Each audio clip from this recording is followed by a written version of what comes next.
আওয়ামী লীগের দোসর পুলিশরা মরেছেন বলে যে পুলিশ বাহিনীর ভেতরে সহকর্মী মৃত্যুর বেদনা নাই, মানে যারা মারা গেছেন তাদেরকে তো পুলিশ আওয়ামী লীগ বলে চিহ্নিত করতে পারছে না। পুলিশ তো বুঝতে পারছে যে সেই জায়গায় সেও থাকতে পারতো। কাজেই পুলিশ বাহিনীর ভেতরে ব্যাপক ক্ষোভ, হতাশা, বেদনা এবং ভীতি সেটা কিন্তু আছে গত বছরের জুলাই আগস্ট থেকে। এবং পুলিশ বাহিনী বুঝেছে এই সরকার কোনোভাবে পুলিশ সদস্যদের হত্যার, না গত বছরের জুলাই আগস্টের হত্যার কোনোদিন বিচার করবে না। এখনো যদি পুলিশ বাহিনীর সদস্যরা নিহত হন, আহত হন, কোনো সময়ই সরকার তাদের পাশে দাঁড়াবে না। অন্তর্বর্তীকালীন সরকারের প্রধান উপদেষ্টা ডক্টর মোহাম্মদ ইউনূসের কড়া নির্দেশ সত্ত্বেও আইন শৃঙ্খলা রক্ষাকারী বাহিনীর নাকের ডগায় রীতিমতো আওয়ামী লীগের মিছিলের দৈর্ঘ্য ক্রমেই বাড়ছে আর বাড়ছে আওয়ামী লীগ এবং তার অঙ্গ সংগঠন সমূহের নেতাকর্মীদের সাহস। সর্বশেষ শনিবার দিন 13 তারিখে এমন এক ভিডিও বেরিয়ে এসেছে আওয়ামী লীগের মিছিলের, যার শিরোনাম করেছে আরটিভি নিউজ সহ অনেক সংবাদ মাধ্যম, ঢাকায় এবার পুলিশের সামনেই আওয়ামী লীগের মিছিল। কারণ একদিকে যেমন দেখা যাচ্ছে মিছিলটি যখন যাচ্ছে তখন হাজার খানেক নেতাকর্মীর এই মিছিলে সকলেই খুব রিল্যাক্সড, মানে সকলেই কেউ দৌড়াদৌড়িও করছেন না, বিভিন্ন জনে নিজেদের সেলফি তুলছেন, মিছিলে স্লোগান দিচ্ছেন। ঠিক তেমনি সামাজিক যোগাযোগ মাধ্যমে রাজধানীর আগারগাঁওয়ে ওই মিছিলটি, সেই বড় আকারের মিছিলটির ভিডিওতে দেখা যায় মিছিলের পাশ দিয়েই চলে যাচ্ছে পুলিশের গাড়ি, তবে মিছিল থামানোর কোনো উদ্যোগ নেওয়া হয়নি। মানে এটা এমন এক সময়ে হলো যখন এর আগের সপ্তাহের শুক্রবারে ঢাকা শহরের বিভিন্ন জায়গায় মানে ব্যাপক গ্রেফতার অভিযান, আওয়ামী লীগ এবং তার অঙ্গ সংগঠন সমূহের কর্মীদের বিভিন্ন জায়গা থেকে গ্রেফতার করার পরেও রাজধানীতে তেজগাঁওয়ে, ধানমন্ডিতে সহ বেশ কয়েকটি ঝটিকা মিছিল বড় আকারের হয়ে যায় এর আগের শুক্রবারে। তারপর এই শুক্রবার এই 12 তারিখেও বাংলা মোটরে একটা বিরাট মিছিল আয়োজন করে ফেলে আওয়ামী লীগ।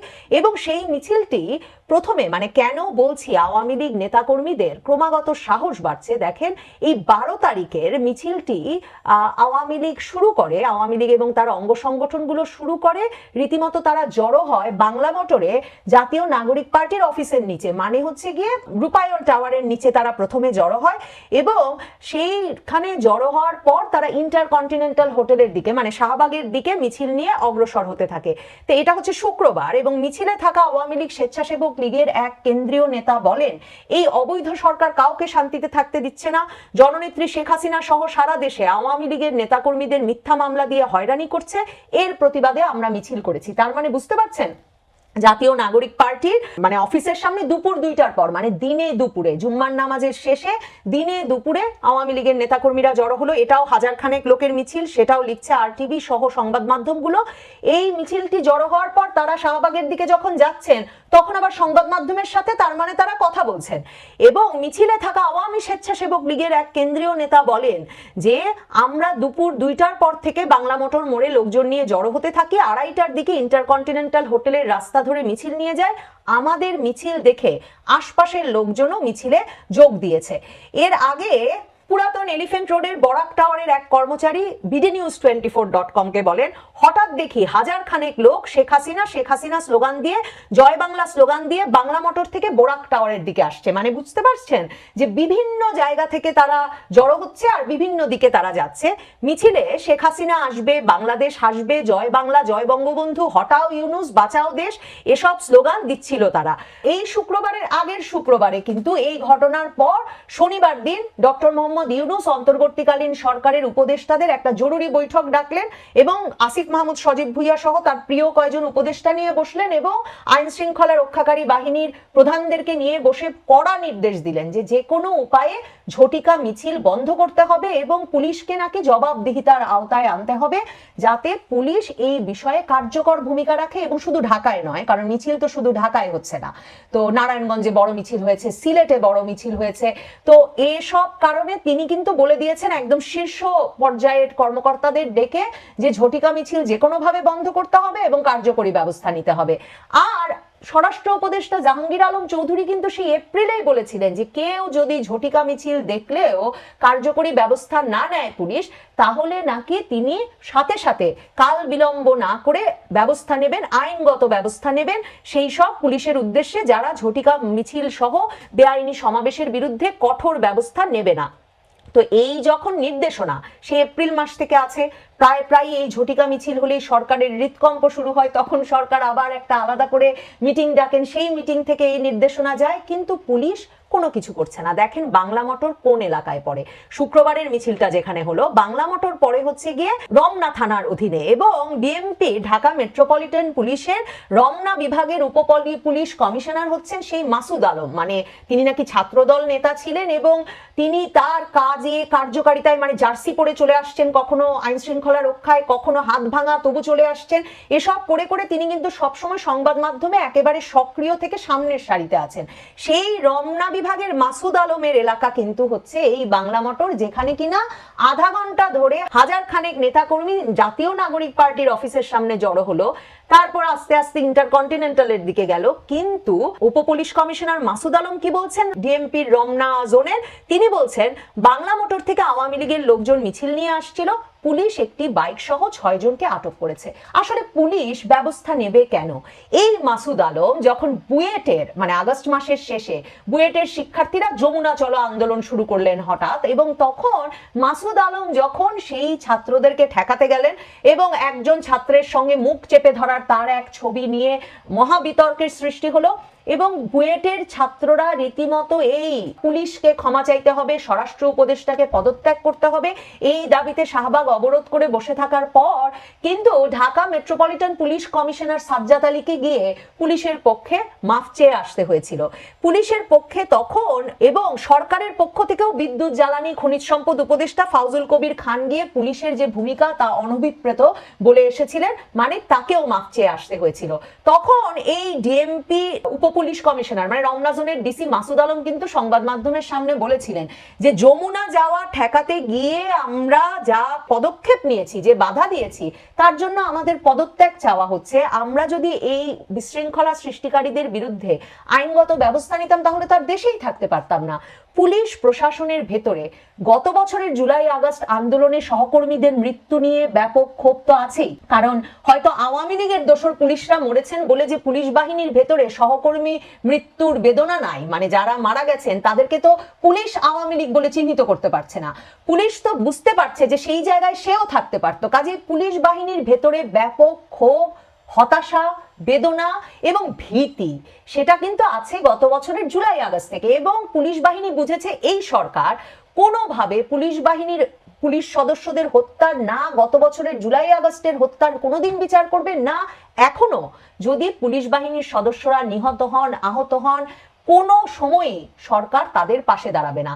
এবং সর্বশেষ ঢাকা মেট্রোপলিটন পুলিশের এই ঘটনাটি, যেখানে যমুনা যাওয়ার পথে বাধা সৃষ্টি করে পুলিশের শীর্ষ কর্তা ব্যক্তিকে রীতিমতো হাতজোড় করে ক্ষমা চাইতে হয়েছে বিক্ষোভকারীদের কাছ থেকে।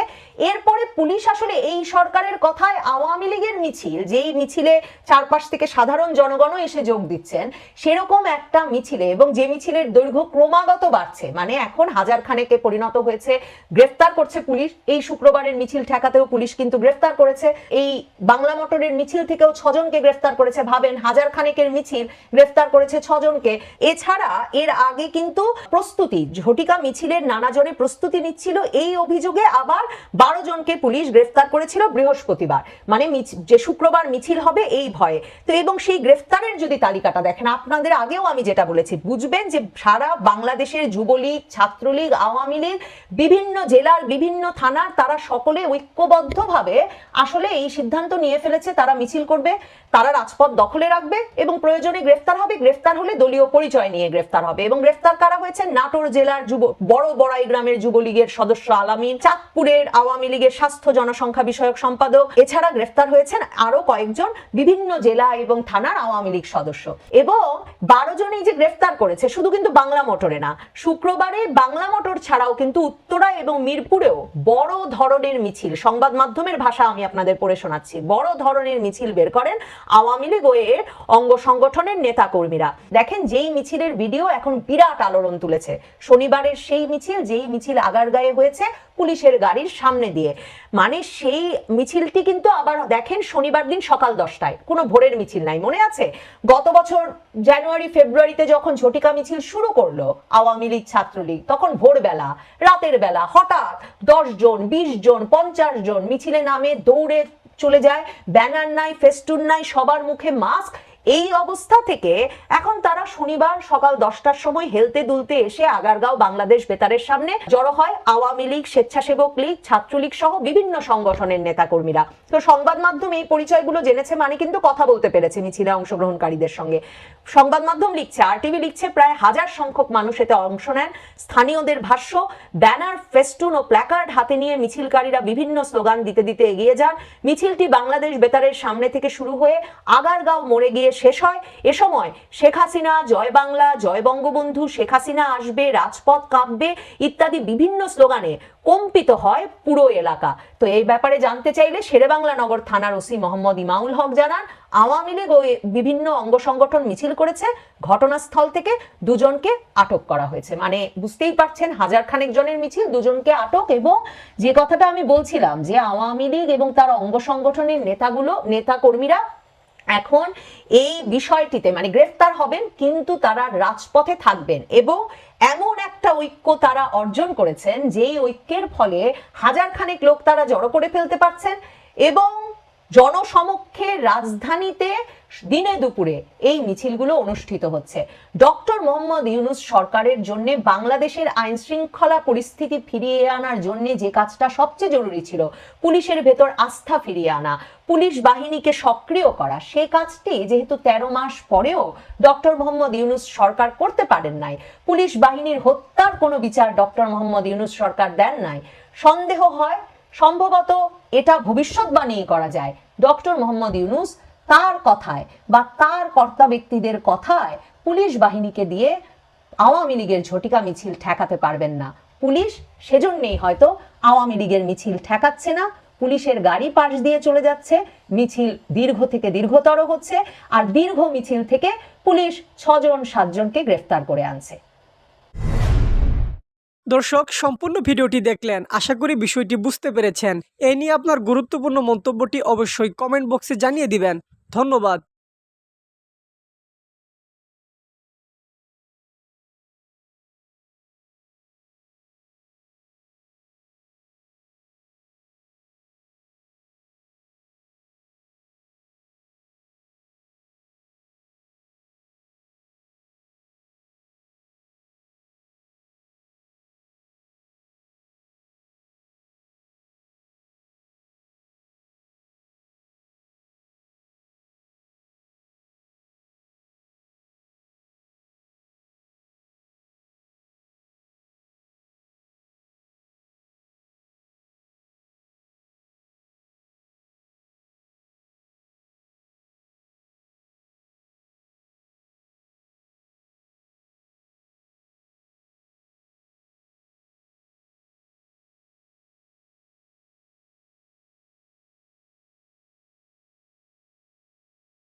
দর্শক, সম্পূর্ণ ভিডিওটি দেখলেন, আশা করি বিষয়টি বুঝতে পেরেছেন। এ নিয়ে আপনার গুরুত্বপূর্ণ মন্তব্যটি অবশ্যই কমেন্ট বক্সে জানিয়ে দিবেন।